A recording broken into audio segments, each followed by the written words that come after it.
నమస్తే, welcome to 99 TV. Pakistan సర్వసైన్యాధ్యక్షుడు సర్వాధికారి సయ్యద్ అసీం మునీర్ ముందర ఫీల్డ్ మార్షల్ ఈ టైటిల్స్ ఉంటాయి ఆయనకి. ఆయన నెత్తిన మీద డ్రాగన్ ఎంత పెద్ద బండరాయి వేసింది, పిడిగేసింది. బండరాయితో పాటు పెద్ద పిడుగు. దీంతో ఇప్పుడు మునీర్ శ్వాస అంతగా అల్లకల్లోలం.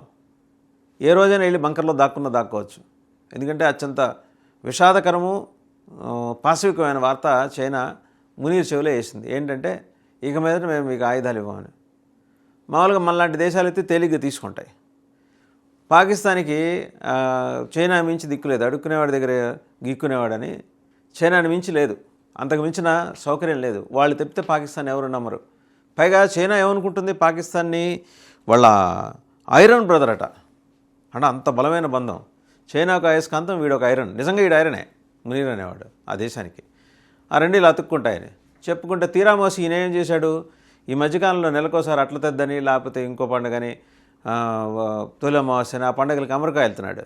వెళ్ళి ఆయన ఏదైనా భోజనం పెడితే తినేసి వెనుటబ్దాలు జేబులో పెట్టి జాగ్రత్త మొత్తం చూసుకో, ఏమన్నా అవసరం పడితే చేయి, అప్పుడప్పుడు 10 రూపాయలు 100 రూపాయలు నీకు ఎంవో చేస్తాను అని చెప్పి ఒక కబుర్లు చెప్పి భుజం తట్టి పంపించేస్తున్నాడు. ఆ పంపిస్తున్నప్పుడు ఈయన ఊరుకోలా, యూనిఫామ్ వేసుకుని వెళ్తాడే, కొద్దిగా యూనిఫామ్ ఛాయలు ఉంటాయి కదా ఎవరికి, మునీర్కి. ఆయన ఏం చెప్పాడు, మాకు ఆపరేషన్ సింధూర్ ఎప్పుడు పాకిస్తాన్ చైనా మాకు 2 నెంబర్ మాల్ ఇచ్చింది, వాళ్ళన్ని 2 నెంబర్ ప్రోడక్ట్స్ అన్నీ మా నెత్తిన వేసి మా దగ్గర డబ్బులు కూడా వసూలు చేశాడు. ఆ 2 నెంబర్ మాల్లో ఆడిచ్చిన తుపాకులు మిసైల్స్ కానీ HQ-9 కానీ PL-15 కానీ ఫిటైల్ అయినాయి. దుంప నాశనం అయిపోయింది మా దేశం, వాడిని నమ్ముకున్నాం. అయ్యా ధర్మప్రభువులు మీరే ఏదో ఒక దయ చూపాలి, మాకు ఆయుధాలు ఏమో మీరే ఇప్పించండి ఆ వెపన్స్ ఏవో అని. ఈ విషయం మరి జీ జిన్పింగ్కి ఆయనకు భాష అర్థం రాకపోయినా విషయం తెలిసిపోయింది. అమ్మో ఈ మునీర్ వెళ్ళిపోయి అక్కడ ఏదో చెప్పాడు మన మీద, ఇంకేముంది ఇప్పుడు మనం ఉత్పత్తి చేసిన ఈ వెపన్స్ మన ప్రొడక్షన్ అయిపోయి పూర్తి చేసుకొని డిస్బర్స్మెంట్కి రెడీగా ఉన్న వెపన్స్ ఏం చేసుకోవాలి, పాకిస్తాన్ లాంటి బుర్ర తక్కువ దేశానికైతే ఇప్పటివరకు అంటగడుతూ వచ్చాం. ఈ మధ్య వాడికి కూడా తెలివి మీరిపోయింది, వెళ్ళిపోయి ఏమన్నా అయిన దానికి కాని దానికి అమెరికా వెళ్ళిపోయి ఆయనతో పాటు లంచ్లు డిన్నర్లు చేస్తున్నాడు. ఈవినింగ్ ఏమైనా పార్టీలు ఉంటే వాటికి అటెండ్ అవుతున్నాడు. వచ్చేప్పుడు ఆయన ఇచ్చే డబ్బులు జేబులో పెట్టుకుని వస్తున్నాడు. ఇప్పుడు మన వెపన్స్ కూడా వద్దనే దాకా వెళ్ళాడంటే ఏంటి పరిస్థితి అని జీ జిన్పింగ్ వాపాడు అనమాట. మధ్యలో ఫ్రాన్స్కి కూడా ఇంకో విషయం తెలిసింది. ఏం చెప్పాడు ఫ్రాన్స్కి, ఫ్రాన్స్ గురించి కూడా చెప్పాడు, రఫేల్స్ కూలిపోయాయని. బట్ రఫేల్స్ కూలిపోయా లేదా అనేది అమెరికా ఈ ఫ్యాక్ట్ చెక్ చేసుకుంది. ఎందుకంటే చైనా ఆపరేషన్ సింధూర్ టైంలో ఒక 1000 వెబ్సైట్స్, సోషల్ మీడియా వెబ్సైట్స్ తయారు చేసి పూర్తి ఆర్టిఫిషియల్ ఇంటెలిజెన్స్ టెక్నాలజీ తోటి రఫేల్స్ అన్ని కూలిపోయాయనే ఒక ప్రచారాన్ని వీడియోల రూపంలో బహుళ ప్రాచుర్యంలోకి తీసుకొచ్చింది. సో ఇది అమెరికాకి తెలుసు, రఫేల్స్ ఏం కూలిపోలా. అలాగే ఫ్రాన్స్కి కూడా తెలిసింది చైనా ఇలాంటి వేషాలు వేసింది అని చెప్పేసి. ఆడి దగ్గర వెళ్ళి మళ్ళీ వాడి గురించి కూడా తప్పుడు ప్రచారం చేసి, అంటే ఫ్రాన్స్ గురించి కూడా తప్పుడు ప్రచారం చేసి వాళ్ళు రఫేల్స్ కూలిపోయేసరికి ఫ్రాన్స్కి కాలింది. ఫ్రాన్సు ఖచ్చితంగా ఏంటంటే చైనాకి ఇంక మేము మిత్ర దేశంగా ఎప్పటికీ ఉండబోమని చెప్పేసి, పెద్దగా సంబంధాలు ఏం లేవు, ఓహో అంటే ఓహో అనుకునే సంబంధాలు ఉండబోమని చెప్పింది. ఇటు ఫ్రాన్స్ని దూరం చేసుకుంది, జీ జిన్పింగ్ని దూరం చేసుకుంది. జిన్పింగ్ ఏంటి వాస్తవంగా వాళ్ళు ఇస్తామన్నది JF-10 JF-17 ఇస్తామన్నారు, ఇవ్వలేదు. ఇప్పుడు JF-35 5th జనరేషన్, ఇది భారతదేశం దగ్గర లేదు, నువ్వు తీసుకెళ్ళి మునీర్ సామిరంగా భారతదేశాన్ని ఒక ఆట ఆడుకోవచ్చు. అసలు నీ మొదలే 2 నెంబర్ మాలితే నేనెందుకు తీసుకెళ్తానని మునీర్. సో వాళ్ళిద్దరి మధ్య రగడ. సో నువ్వు మమ్మల్ని అంత మాట అంటావా, తోడుకోళ్ళు మొగుడు కొట్టినందుకు కాదు తోడుకోళ్ళు నవ్వినందుకని సామెత తెలుగులో ఉంది. ఇప్పుడు నువ్వు వద్దన్నందుకు కాదు మా అన్ని 2 నెంబర్ మాల్ అనే విషయం నీకు తెలిస్తే ఓకే, అమెరికాకి తెలిసిపోయింది మా పరువు తక్కువ కదా అని చెప్పేసి చైనా ఈ సీరియస్గా వార్నింగ్ ఇచ్చింది. ఎవరికి, మునీర్కి.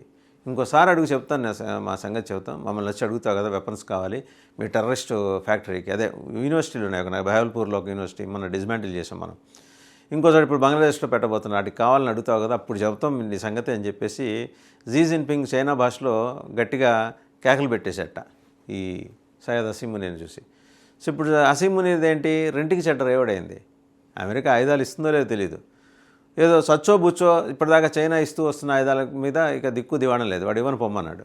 ఇప్పుడు ఏమైనా ఒక యుద్ధం లాంటి అనివార్యత వస్తే, లేకపోతే మళ్ళీ ఉగ్రవాద దాడులు జరపాలంటే ఎట్లా కానీ. సో ఇప్పుడు చైనా దగ్గర HQ-19 అని HQ-9కి బాబు లాంటి మిషన్ ఉంటాయి. HQ-9 అలా ఫెయిల్ అయిందో చూసాం, PL-15 మళ్ళీ దాని బాబు లాంటిదంటే ఆ బాబు స్థాయిలో ఫెయిల్ అవుతుందేమో, ఫిటైల్ అవుతుందేమో. చైనా తన అవసరాల కోసం మాత్రమే నాణ్యమైన ఆయుధాలు తయారు చేసుకుంటుంది. ఇతర దేశాల గ్రేడింగ్ని బట్టి వాళ్ళతో ఉండే ఆర్థిక లావాదేవీలను బట్టి నాణ్యత విషయంలో క్వాలిటీ పెంచుకుంటూ పోవటం, తగ్గించుకుంటూ పోవటం. భారత ఉపఖండంలో మాత్రం ఇలాంటి దో నెంబర్ మాల్, వాళ్ళ ఆట వస్తువుల దగ్గర నుంచి వాళ్ళ ప్లాస్టిక్ డబ్బాలాగా అన్ని దో నెంబర్ మాలే. సో ఆ దో నెంబర్ మాలే ఇస్తుంది. ఆ విషయం మునీర్కి తెలియక మళ్ళీ అదేదో ఇస్తుందని ఆశపడి అయినప్పటికీ ఒక విషయం గమనంలోకి వచ్చాడు. దో నెంబర్ మాల్ ఇవ్వబట్టి కదా మరి మొత్తం కూలిపోయినాయి, మన HQ9లు PL-15లు మొత్తం కూలిపోయినాయి కదా. సో ఇక మీద మనం నమ్మటానికి లేదు. ఇదే విషయం దొరగారికి అంటే ట్రంప్కి చెప్దాం. ట్రంప్ అని ఆయన బిజినెస్ మ్యాన్. ఓకే నా వెపన్స్ కావాలంతే కదా నీకు. మరి ఇంటర్ నువ్వేం చేస్తావంటే వాళ్ళ ఎయిర్ ఫోర్స్ చీఫ్ని కూడా తీసుకొచ్చాడు. మీకు ఎక్కడ కావాలంటే అక్కడ చెప్పండి, ఎయిర్ బేస్లు ఏర్పాటు చేసుకోండి, వైమానిక స్థావరాలు ఏర్పాటు చేసుకోండి, మీకు పూర్తి భూభాగాలను మీకు అనుమతిస్తాం. అంటే అలాగే మీరు ఎప్పుడు కావాలంటే అప్పుడు స్పెషల్ ఫ్లైట్ వేసుకుని వచ్చి మీరు, మీ అల్లుడు, మీ కూతురు, మీ కొడుకు వచ్చేసి రేర్ ఎర్త్ మినరల్స్ తవ్వుకుపోండి, మీకు గడపార, గుణపం అన్నీ మేము రెడీ చేస్తాం, తవ్వుకుపోండి అని చెప్పి బ్రహ్మాండమైన ఆఫర్ ఇచ్చాడు. ఇచ్చినా సరే ట్రంప్ ఆలోచన ఎలా ఉంటుందంటే అక్కడి నుంచి తీసుకొచ్చిన తర్వాత దాన్ని వాల్యూ అసెస్ చేసి దాన్ని బట్టి పాకిస్తాన్ సాయం చేయాలా వద్దని. అప్పటిదాకా అలా దుగుతూ ఉంటాడనమాట, వీపు నిమురుతూ ఉంటాడు. ఏం పర్లేదు మునీర్, మేము ఉన్నాం, నువ్వు ముందుకెళ్ళిపో అని. మునీర్ అలా ముందుకెళ్ళిపోయి అలా వెనక్కి చూసిన తర్వాత అక్కడ ట్రంప్ ఉన్నాడు. ఇలాగా అనవసరంగా భారతదేశం మీదకి ఉగ్రవాదుల్ని పంపి పెహల్గాంలో 20 మందికి పైగా చంపి అంతర్జాతీయంగా అపప్రద తెచ్చుకొని ఆపరేషన్ సింధూర్లో పూర్తిగా అట్టడుగు స్థాయికి వెళ్ళిపోయిన పాకిస్తాన్కి ఇవాళ దేకడానికి చైనా కూడా లేదు. చూద్దాం ఏం జరుగుతుందో.